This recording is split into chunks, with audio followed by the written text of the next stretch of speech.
तो शुरू करते हैं भारत के इतिहास की सबसे अजीब, अनसुनी और खौफनाक क्राइम डॉक्यूमेंट्री, तंदूर कांड। इस खौफनाक मर्डर की स्टार्टिंग होती है नैना से, जो कि मर्डर विक्टिम है और वो बहुत ही एम्बिशियस थी। तो वो अपनी पढ़ाई पूरी करती है श्यामा प्रसाद मुखर्जी कॉलेज दिल्ली से।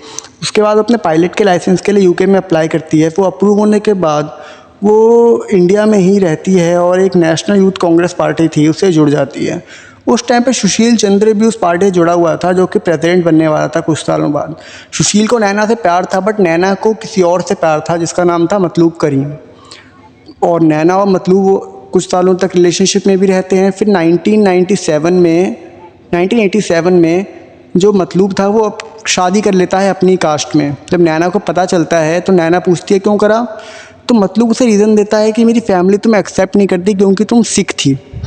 नैना ज़्यादा आर्ग्यू नहीं करती है और नैना मूव ऑन कर जाती है। फिर कुछ सालों तक वो नेशनल यूथ कांग्रेस पार्टी में सर्व करती है और फिर वो लव में आ जाती है उस पार्टी के प्रेसिडेंट से, सुशील चंद्र से।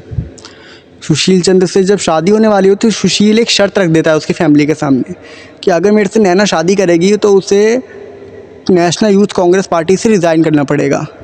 नैना कर देती है क्योंकि नैना को प्यार था, सुशील से हो गया था, तो वो नैना कर देती है। फिर 1995 में तक उसकी मैरिज अच्छी चलती है। फिर उसी 1995 में नैना को पता चलता है कि सुशील आजकल साउथ में बहुत ज़्यादा मूव हो रहे हैं। नैना कुछ पता लगवाती है अपने फ्रेंडों से, तो उसे पता चलता है कि जो ये सुशील है उसका एक्स्ट्रा मैरिटल अफेयर चल रहा है साउथ में। तो नैना को ये पता चलने के बाद नैना एक नोट लिखती है सुशील के लिए। उस पर लिखती है कि अगर आपको किसी से प्यार है तो आप उससे शादी कर लें, मुझे आप डाइवोर्स दे दें, मैं भी अपनी ज़िंदगी जी सकूँगी और आप भी, दोनों फंसे नहीं रहेंगे। ये नोट लिखने के बाद वो अपने दोस्त मतलूब करीम को फ़ोन करती है और उसे बोलती है कि तुम मेरा वीज़ा अरेंज करवा दो, कहीं भी मैं चली जाऊँगी और कहीं भी मैं रह लूँगी। मतलूब फिर ठीक है बोलता है और फिर वो रख देती है कॉल। अचानक से सुशील आ जाता है, वो बात करते हुए देख लेता है नैना को। फिर वो चेक करता है टेलीफोन में, तो उसे पता चलता है, वो रीडायल करता है उस नंबर पे, तो उसे पता चलता है कि ये तो मतलूब का नंबर है। वो तुरंत ही फ़ोन रख देता है और नैना से बोलता है क्यों कर रही हो तुम ये, किससे बात कर रही थी तुम ये। तो नैना बोलती है तुम अपने काम से मतलब रखो, मेरे से ज़्यादा तुम लड़ो मत। ये बोलने के बाद नैना वहाँ से चली जाती है। सुशील को टेम्पर चढ़ जाता है, शॉर्ट टर्म टेम्पर होता है, गुस्सा, बहुत जल्दी से गुस्सा चढ़ने लगता है।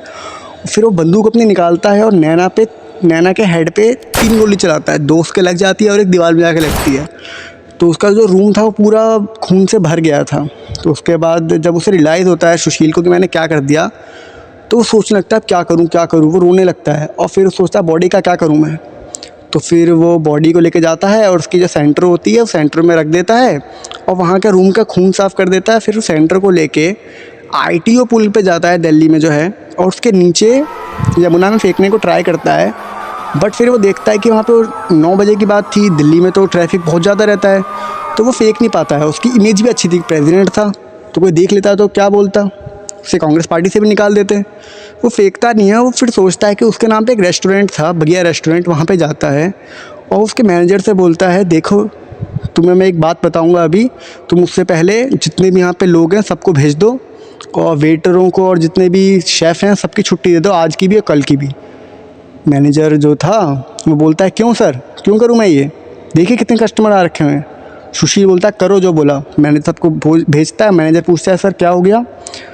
तो जो ये सुशील था वो बोलता है कि देखो ऐसा ऐसा हुआ है, मैंने वाइफ के साथ ये कर दिया है, अब तुम बताओ करना क्या है, बॉडी को हटाना कैसे है।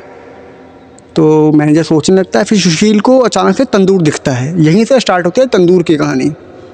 तंदूर दिखता है तो सुशील सोचता है क्यों ना मैं इस बॉडी को तंदूर में डाल देता हूँ। और वो जो तंदूर था वो था ईंटे वाला तंदूर, थोड़ा बड़ा था साइज़ में, बट इतना नहीं कि उसमें बॉडी डल जाती। बट वो ट्राई करते हैं, बॉडी को हेड के साइड से उस तंदूर में डाल देते हैं।